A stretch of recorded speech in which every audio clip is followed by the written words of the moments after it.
संविधान संशोधन को प्रक्रिया अगाडि बढ्न नदिने वा नगर्ने एमालेको अहिले पनि त्यही सोच हो भने फेरि पनि एमालेको विरुद्धमा हाम्रो सङ्घर्ष चाहिँ प्रारम्भ भइहाल्छ।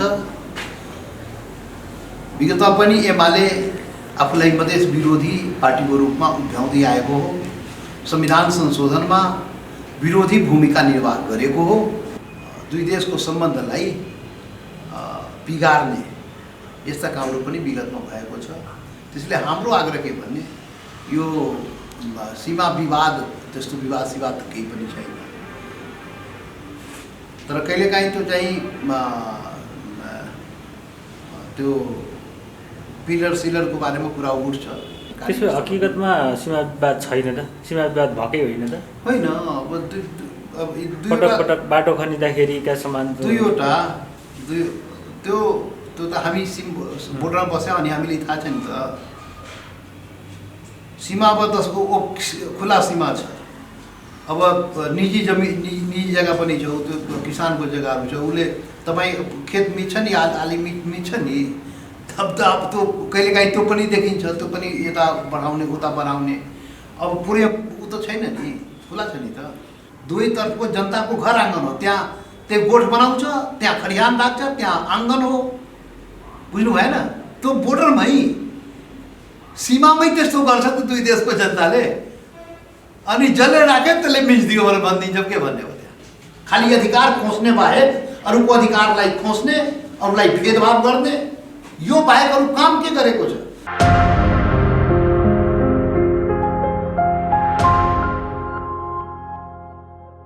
अहिले जुन संविधान संशोधनको विषय तपाईँले उठाउँदै आउनुभएको थियो, अहिले वाम गठबन्धन तर्फबाट प्रधानमन्त्रीको नेतृत्व गरेर नेकपा एमालेका अध्यक्ष केपी शर्मा ओली जानुभएको छ। यो निश्चित प्राय जस्तै छ र केपी शर्मा ओलीले केही दिन अगाडि भन्नुभएको छ, हामी संविधान संशोधनको प्रक्रियालाई अगाडि बढाउँदै। तपाईँहरू कस्तो किसिमको भूमिका निर्वाह गर्नुहुन्छ? के छ अवस्था, कस्तो छ? संविधान संशोधन को प्रक्रिया अगाडि बढ्न नदिने वा नगर्ने एमालेको अहिले पनि त्यही सोच हो भने फेरि पनि एमालेको विरुद्धमा हाम्रो सङ्घर्ष चाहिँ प्रारम्भ भइहाल्छ। विगतमा पनि एमाले आफूलाई मधेस विरोधी पार्टीको रूपमा उभ्याउँदै आएको हो, संविधान संशोधनमा विरोधी भूमिका निर्वाह गरेको हो, अहिले पनि सोही रवैया अपनायो भने जो जनताको अधिकार प्राप्तिको विषयमा जो विरोधमा जान्छ उसको विरोधमा हामी जान्छौँ। त्यसैले एमाले फेरि पनि त्यही गर्यो भने हामी कठोर सङ्घर्ष र कडा सङ्घर्षमा संविधान संशोधनको लागि एमालेको विरुद्धमा जान हामी पछि पर्दैनौँ। यसमा हामी प्रष्ट हुनुपर्छ। जस्तो अब वाम गठबन्धनको सरकार गठन हुँदैछ, के तपाईँहरू सत्ता समीकरणमा साझेदार हुँदै हुनुहुन्छ अथवा के छ? संविधान संशोधनको पाटोलाई लचकता अप्नायो भनेपछि सरकारमा जाने के छ, कसो छ? अब यो संविधान संशोधनको कुनै ठेगानै छैन, कहाँ सत्ता र उताको कुरा हुन्छ? हुँदैन।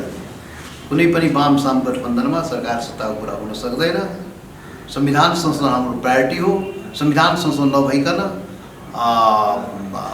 केही दायाँ बायाँ सोच्ने अवस्थै छैन। संविधान संशोधन भइसकेपछि मात्रै कुनै पार्टीले केही सोच्न सक्छ। जाने नजाने त्यो पार्टीको निर्णयमाथि भर पर्ने होला त्यति बेला। तर पहिले त जुन कुराको लागि विगतमा सङ्घर्ष गऱ्यौँ, हामी त्यत्रो कठोर सङ्घर्ष गऱ्यौँ, आन्दोलन गऱ्यौँ। मधेसी दलित जनजाति मुस्लिम थारू लगायत हिमाल पहाड तराई मधेसका जनताको अधिकार प्राप्तिको लागि जुन सङ्घर्ष भयो, जुन आन्दोलन भयो, त्यो आन्दोलन अहिले पनि जारी छ र त्यो चाहिँ संविधान संशोधन गरेर जनताले अधिकार सम्पन्न बनाएपछि मात्रै आन्दोलनको एजेन्डा पुरा हुने हो। त्यसैले पहिले यो काम यो मुद्दा हुनुपर्छ, त्यसपछि मात्रै बाँकी कुरा केही सोच्न सकिन्छ। अन्यथा सङ्घर्षको बाहेक अर्को कुनै विकल्प छैन। वाम गठबन्धनको सरकार बन्दैछ, वाम गठबन्धनको गतिविधिलाई तपाईँहरूले कसरी निहालिराख्नु भएको छ? के छ तपाईँहरूसँगको सम्पर्क, वार्ता, संवाद कस्तो छ र अबको राजनीतिक स्थिरता कतातर्फ जाँदैछ? हाम्रो कुनै सरकार निर्माण सम्बन्धमा हाम्रो कुनै सम्पर्क सल्लाह केही छैन र त्यो आवश्यकता पनि छैन। नजाने गाउँको बाटो किन सोध्ने? हामीले जानै छैन भने त सरकारको कुरै गर्नै बेकार छ। हामी संविधान संशोधनका कुरा अगाडि बढाएका छौँ। त्यसमा विगतमा काङ्ग्रेस र काङ्ग्रेस र माओवादी तयार भएको थियो, एमाले विरोधमा देखिएको थियो र एमाले पनि संविधान सभाको पक्षमा आउनुपर्छ, आएन भने फेरि पनि विरोधमा जान्छौँ यिनी भनिसके। त्यसले सरकारको कुरै छैन, सरकार रुकाएको कुरा छैन। सरकारमा जाने त्यो पनि वाम गठबन्धनको सरकारमा जाने, जो संविधान संशोधनको विरुद्धमा वाम गठबन्धनको महत्त्वपूर्ण पार्टी भनेको एमाले अहिलेसम्म उसको कुनै पनि आधिकारिक निर्णय आइसकेका छैन। संविधान संशोधनको पक्षमा एमालेको कुनै पनि आधिकारिक निर्णय आएकोले अहिले पनि एमाले विरोधमै छ भनेर हामीले बुझेका छौँ। आधिकारिक निर्णय नआएसम्म त्यो मुख्य के अरे ओठे भक्ति मुखले चाहिँ कहिले हाँ कहिले न भनेर के हुनेवाला छैन। गर्नु पर्यो। संशोधन नभएसम्म के भन्छ आधिकारिक निर्णय एमाले गरेकै छैन। निर्णय नभएसम्म र संशोधन नभएसम्म त्यस्तो गठबन्धन प्रति पनि हाम्रो सद्भाव र सहानुभूति हुनै सक्दैन। राष्ट्रिय सभाको निर्वाचनको तयारी एकातर्फ चलिराखेको छ, अर्कोतर्फ केही राजनीतिक विश्लेषकहरूले भनिराखेका छन् यसको निम्ति कानुनी प्रावधानहरू जटिलताहरू छन्। यसलाई कसरी हेर्नुभएको छ? कस्तो? राष्ट्रिय सभाको निर्वाचन हुन्छ, माथिल्लो सदनको निर्वाचनका निम्ति एउटा तयारी वातावरण भइसकेको छ, तर अझै पनि कानुनी जटिलताहरू छन्, कानुनका विधेयकहरू अहिले पूर्णता पाएको छैनन् भन्ने किसिमको होइन। राष्ट्रिय सभाको निर्वाचन लगभग सम्पन्न भइसकेको छ। 56 स्थानको निर्वाचन को प्रक्रिया प्रारम्भ भइसकेको, 24 गते सम्पन्न पनि भइहाल्छ र बाँकी 3वटा सिटको निर्वाचन नेपालको संविधान अनुसार त्यो 3वटा पदको पनि पदपूर्ति गर्ने काम पनि हुन्छ होला। त्यसैले राष्ट्रिय सभाको निर्वाचन त लगभग पुरा हुने प्रक्रियामा त गइसकेको छ। जस्तो 2 नम्बर प्रदेशमा कस्तो छ अवस्था, के छ सहकारिता? 2 नम्बर प्रदेशमा 2 नम्बर प्रदेशको जनताले मधेसी गठबन्धनलाई सरकार बनाउने म्यान्डेट दिएको छ, बहुमत चाहिँ दिएको छ। त्यसैले 2 नम्बर प्रदेशमा राजपा नेपाल र फोरम नेपाल बीचको जुन गठबन्धन हो त्यो गठबन्धनले सरकार निर्माण गर्छ र 2 नम्बर प्रदेशमा विकासको गतिविधिलाई अगाडि बढाउँछ र अधिकार प्राप्तिको आन्दोलनमा पनि त्यो सघाउँछ। जस्तै कि तपाईँको क्षेत्रमा धनुषा 3 मा चाहिँ अहिले राजधानी छ, राजधानी तोकिदिएको छ सरकारले, तर त्यही पनि विवाद त सिर्जना भइरहेकै छ नि, विवाद छ नि। यो विवादलाई कसरी सुल्झाउनुहुन्छ तपाईँहरूले आफैले आन्तरिक रूपमा? वास्तवमा विवाद त आफै भित्रको विवाद हो नि त्यो त। कुनै प्रकारको केही विवाद छैन। अहिले बैठकको लागि स्थान निर्धारण सरकारले गरेको छ, अस्थायी राजधानी तोकेको छ। विधानसभाको 2/3 बहुमतले संवैधानिक रूपले त्यो अधिकार विधानसभामा छ र देशको कानुन संविधान अनुसार 2/3 विधानसभाले जे जसरी तोक्छ भविष्यमा त्यही अनुसार हुने हो। झगडा गरेर भएन। इच्छा राख्नु कुनै अपराध होइन। राजधानी यो ठाउँमा हुनुपर्छ कति कुनै जनताले भन्छ भने त्यो चाहिँ भन्ने अधिकार हो उसको। त्यसले अन्यथा लिने विवाद झगडा त्यसलाई मान्नु हुँदैन। जस्तो विगतमा केपी शर्मा ओली प्रधानमन्त्री हुँदाखेरि तपाईँहरूले संविधान संशोधनको विषयलाई लिएर एउटा आम हडताल गर्नुभयो, झन्डै जस्तो अघोषित नाकाबन्दी। अहिले वाम गठबन्धनको सरकार बन्दैछ, अबको स्थिति कस्तो देख्नुहुन्छ? वाम गठबन्धनले बिना संविधान संशोधन अगाडि बढ्न खोज्यो भने हामी त्योभन्दा पनि घनघोर आन्दोलनमा उत्रिन्छौँ। त्यो चाहिँ संविधान संशोधन नगर्ने त्यो वाम गठबन्धनले मानसिक रूपले तयार भएर बसेको हुन्छ। सङ्घर्षको लागि हामी तयार छौँ। कूटनीतिक सम्बन्धमा नेपाल असफल भएको छिमेकी राष्ट्रहरूसँग कस्तो छ? अहिले पनि कूटनीतिक सम्बन्धको विस्तारलाई कसरी लिनुपर्छ र के छ कूटनीतिक पाटोलाई नेपालका राजनीतिक दलहरूले? अब के छ भने हेर्नुहोस्, यहाँ कूटनीतिक दल पछि छुट्टा छुट्टी कूटनीतिक अवस्था हुँदो रहेछ, विचार हुँदो रहेछ। यो भएन। पार्टी पछि व्यक्ति पछि छुट्टा छुट्टै कूटनीतिक के अरे नीति चाहिँ त्यो हुन सक्दैन। कूटनीति मुलुकको नीति हुनुपर्छ, पार्टीको होइन, मुलुकको हितमा हुनुपर्छ। यहाँ एकतर्फी नीति बनाइन्छ। सरोकारवाला पक्षसँग पनि केही सरसल्लाह नगरीमै नीति बनाइन्छ। जस्तै भनौँ नि, भारतको सम्बन्धको सन्दर्भमा हामी भन्ने गरेका छौँ।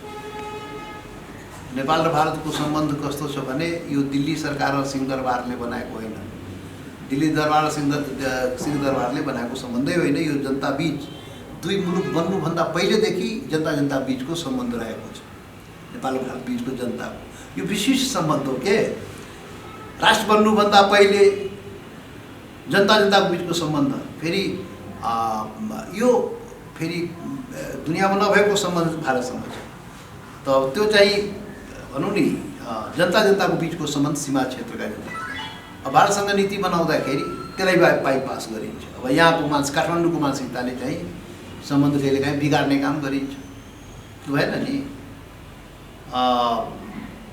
त्यसैले यहाँ मुख्य कुरा के भने विदेश नीति भनेको राष्ट्रको नीति हुनुपर्छ, पार्टी र कुनै व्यक्तिको नीति हुन सक्दैन।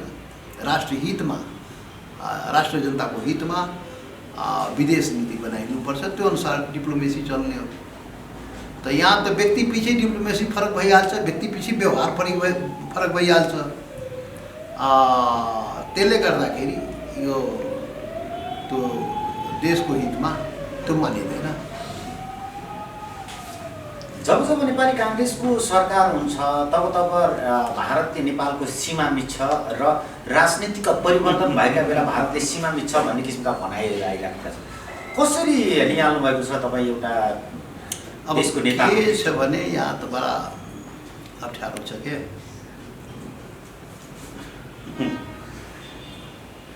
अब सीमा सम्बन्धी कुनै प्रकारको दुई मुलुक बीच केही कुरा उठ्यो भने, विवाद आयो भने त्यो चाहिँ सरकारी स्तरबाट, कूटनीतिक स्तरबाट नै समाधान खोज्नुपर्छ र यसलाई मिडियाको विषयवस्तु, सडकको विषयवस्तु बनाएर दुई देशको सम्बन्धलाई बिगार्ने यस्ता कामहरू पनि विगतमा भएको छ। त्यसैले हाम्रो आग्रह के भने यो सीमा विवाद, त्यस्तो विवाद त केही पनि छैन।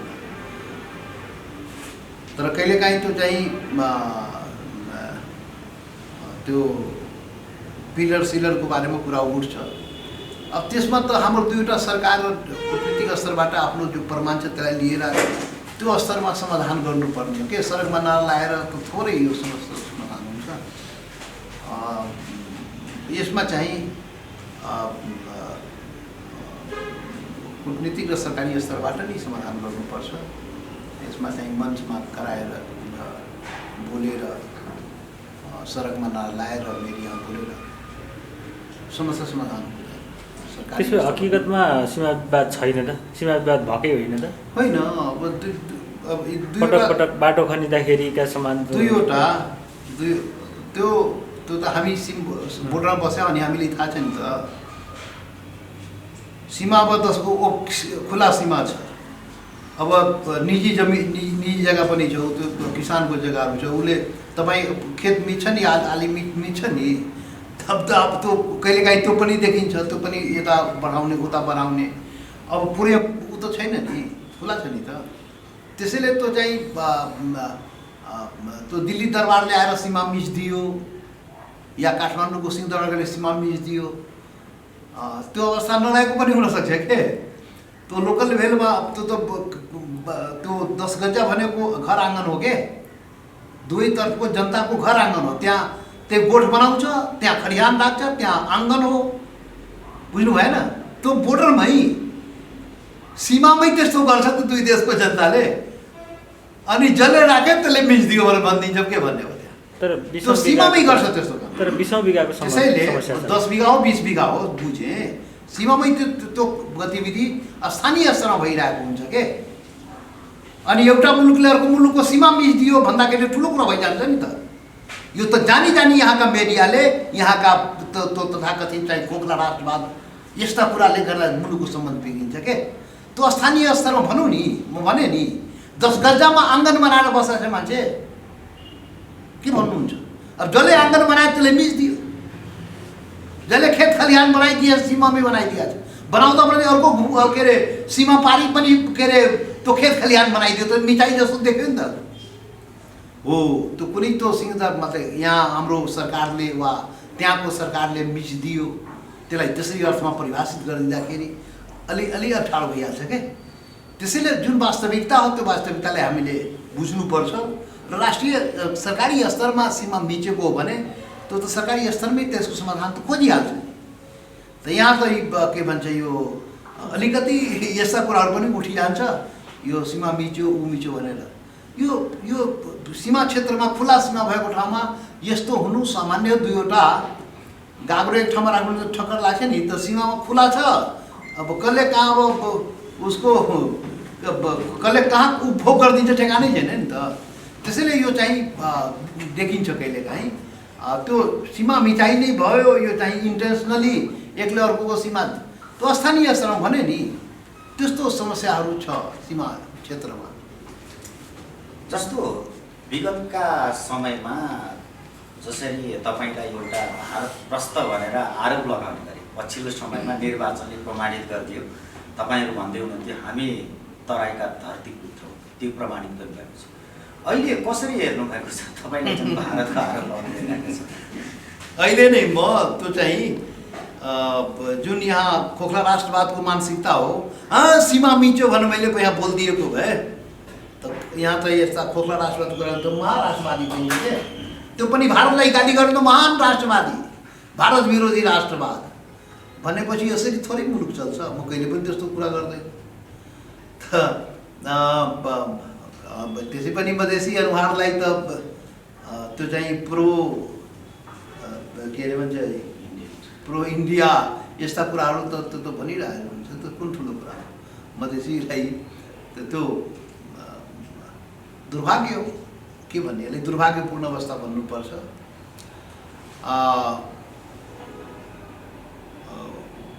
के छ भने यो अरूलाई गाली गरेर राष्ट्रवादी भइँदैन के। कुनै पनि मित्र राष्ट्रलाई गाली गरेर राष्ट्रवादी भइँदैन। हामी त्यस्तो काम कहिले पनि गर्दैनौँ। कुनै पनि मित्र राष्ट्रलाई गाली गर्ने काम हामी गर्दैनौँ, त्यो गर्नुहुन्न। गाली नगरेकै कारणले चाहिँ यो चाहिँ प्रो चाहिँ भारतवादी या यो चाहिँ भारत विरोधी त्यो चाहिँ भएन। यो चाहिँ परिभाषा ठिक छैन, यसले मुलुक चल्दैन। लैनचौर भारतीय दूतावासमा तपाईँहरू जाँदा जति एउटा चर्चा परिचर्चा छुट्टै किसिमको हुन्छ, अरू पनि के छ? ठिकै भन्नु हो। अरू 50 चोटि जाँदाखेरि केही हुने, हामी गयो भने यहाँ पुरा हल्ला हुने। यहाँ त सरकार बनाउने, प्रधानमन्त्री बन्ने दौडेको हुन्छ, दिल्ली दौडेको हुन्छ, कहाँ दौडेको हुन्छ। तर हाम्रो विरुद्धमा चाहिँ बोल्ने लेख्ने काम चाहिँ यहाँ भइरहेको हुन्छ। त्यसैले त्यो अब के भन्ने, त्यो मानसिक दिवालियापन भनौँ, अब त्यो दुराग्रह पूर्ण भावनाले चाहिँ हामीमाथि त्यसरी बिना मतलब हो त्यो गरिएको हो भने यो राजनीतिक स्थिरताको निम्ति कस्तो किसिमको एउटा वातावरण तयार गर्नु पर्ला र यत्रो निर्वाचन भइसके अब राजनीतिक स्थिरतातर्फ देश जान्छ भन्ने किसिमको छ, अझै पनि राजनीतिक सङ्क्रमण छ। अब के छ भने सुन्नुहोस्, यो मुलुकमा मानसिकताको समस्या हो के। यो मानसिकता ठिक छैन। यो नेपाल सबै नेपालीको हो। मेचीदेखि महाकालीसम्म हिमाल पहाड तराई मधेसमा बस्ने सम्पूर्ण कुनै जाति धर्म वर्ग समुदाय क्षेत्रका जनता हामी सबै नेपाली हौँ, हामी सबै नेपाली सबैले बराबरको अधिकार पाउनुपर्छ, कुनैप्रति केही विभेद हुनु भएन, कुनै प्रकारको शोषण उत्पीडन हुनु भएन। त यो भावना जबसम्म आउँदैन, जबसम्म सबलाई नियम कानुन संविधान संवैधानिक रूपले बराबरको अधिकार दिँदैन, व्यवहारमा बराबर के अरे भन्छ व्यवहारिक रूपमा चाहिँ त्यो चाहिँ बराबरको चाहिँ समानताको व्यवहार गरिँदैन, जबसम्म थिचो मिचो यो भन्छ यो यी कुराहरू जबसम्म रहन्छ कसरी हुन्छ। त्यसैले यी कुराहरूको समाधान गर्नुपर्छ। यो यसमा चाहिँ मुलुक अल्झाउनु भएन। अब नयाँ म्यान्डेट आयो, नयाँ म्यान्डेटले यी सबै समस्या समाधान गर्नुपर्छ। यो चाहिँ अधिकारका सवालहरू, पहिचानका सवालहरूलाई सबैले मान्यता दिनुपर्छ, सबैलाई सम्मान गर्नुपर्छ, बराबरको अधिकार सबैले दिनुपर्छ र यो गरेको अवस्थामा मुलुकमा स्थिरता र शान्ति आउँछ र त्यसपछि मुलुक एउटा आर्थिक एजेन्डामा प्रवेश गर्छ। यो मुलुकमा के छैन, नेपाल सानो मुलुक हो र यसमा सबै थोक छ, प्रकृतिले वरदानै दिएको छैन। तर मुलुकको दुनियाँको सबभन्दा गरिब मुलुकको दर्जामा नेपाल चाहिँ रहनु पर्दैन। किन? यहाँ राजनीतिक विकासको लागि किन हुँदैन? किन यो थिचो मिचो अरूको अधिकार खोज्ने, अधिकार नदिने, यो चाहिँ एउटै वर्ग समुदायको मुलुक जस्तो व्यवहार गरिदिने, यो किन गर्नुपर्ने हो? यो कुरा हटाउनुपर्छ, सबैको मुलुक बनाउनुपर्छ र मुलुकलाई आर्थिक एजेन्डामा प्रवेश गराउनुपर्छ। यहाँ रहेका हाम्रा पूर्वाधारहरूलाई सदुपयोग के अरे नेपाली जनताको हितमा गर्नुपर्छ। लाखौँ चाहिँ हाम्रा नेपालीहरू विदेश जानुपर्ने, रोजीरोटी खोजीमा किन? आफ्नै मुलुकलाई किन हामी बनाउन सक्दैन? यहाँ जुन यत्रो चाहिँ भनौँ नि पर्यटनको सम्भावना छन्, अरबौँ अरब पपुलेसन जनसङ्ख्या भएको भारत र चीन को भन्छु म 1-2-4% मात्रै त्यहाँको जनता यहाँ पर्यटनको रूपमा आयो भने पैसा राख्ने ठाउँ हुँदैन। तर खोइ त्यो पर्यटनको माहौल त बनाउनु पऱ्यो, वातावरण बनाउनु पऱ्यो नि त। त्यसको पूर्वाधार विकास गर्नु पऱ्यो, त्यो वेलकम वातावरण हुनु पऱ्यो। यहाँ कोही इन्डियन आयो भने मधेसीलाई गरे जस्तो व्यवहार चाहिँ गरिदियो भने अनि पर्यटनको विकास हुन्छ। यो चाहिँ उल्टो पनि यहाँ त कस्तो लेख्छ, अस्ति रीति प्रकरण भयो, कुन कसले के बोलिदियो अरे, कुन इन्डियन के अरे कलाकारले के बोलिदियो अनि त्यस्तो प्रकरण भनाइको मतलब गर्ने त्यो माहौल बनाउनु पऱ्यो के।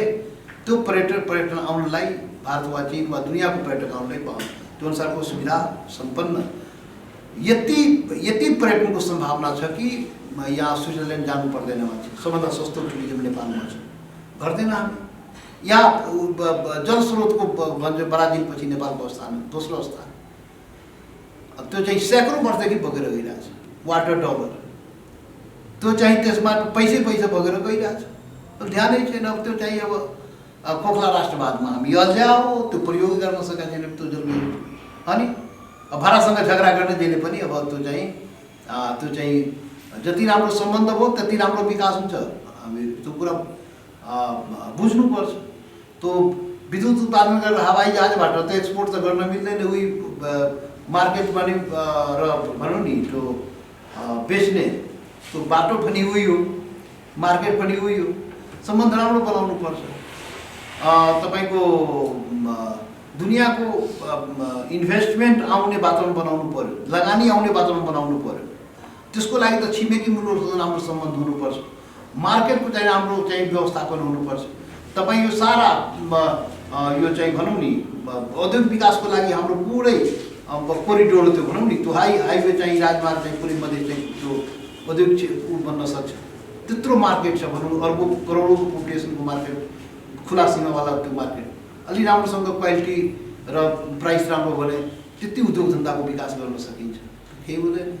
तपाईँको त्यो कृषिको हेर्नुहोस् न त, मधेसमा सोना उब्जिने हो त के, त्यो राम्रो व्यवस्थापन गऱ्यो भने, त्यहाँ वैज्ञानिक खेती गऱ्यो भने त्यो खाद्यान्न बाहिरबाट इम्पोर्ट गर्नुपर्ने। तर बाहिरबाट ल्याइरहेको के हो त? मुलुकको लागि के गरिरहेको यहाँको राजनीतिले? यहाँ आफूलाई राजनीतिक ठुला पार्टी बनाउँदा नेताहरूले जो जहिले पनि यहाँ शासन सत्ता गरेको छ, राजनीति गरेको छ, यहाँको देश र जनताको लागि के गर्यो त? के गर्यो? के नेपालमा के छैन र के गर्यो?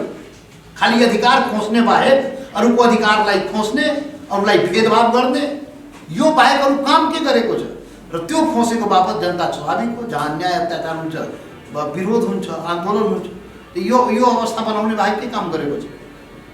त्यसैले यो चाहिँ नेपाल बिग्रियो कारण यही हो। यसलाई सम्हाल्ने प्रयास गर्नु 15-20 वर्षमा नेपाल चाहिँ दुनियाँको सम्पन्न मुलुकको दर्जामा पुग्न सक्छ। यो अवस्था छ। एउटा अन्तिम बताइदियो, जस्तो अहिलेको सरकारले गरिराखेको निर्णय र वाम गठबन्धनले गरिरहेकोलाई तपाईँहरूले कसरी निहाल्नु भएको छ? अब हेर्नुहोस्, अब सरकार त सरकारै हो, सरकार त चलाउनु पर्छ, दैनिक काम त सरकारले गर्नै पर्छ, नगरे त हुँदैन। तर दुर्गामी असर गर्ने कामहरू सरकारले, यो चाहिँ भनौँ आउटगोइङ सरकार हो, केयरटेकर सरकार हो, दुर्गामी असर हुने गरी निर्णयहरू गर्नुहुन्न। यो सामान्य सिद्धान्त हो। त्यो सिद्धान्तलाई कुनै पनि सरकारले अवलम्बन गर्नुपर्छ। यसमा यो सरकार पनि सोही अनुसार चाहिँ आफूलाई त्यही अनुसार गर्नुपर्छ।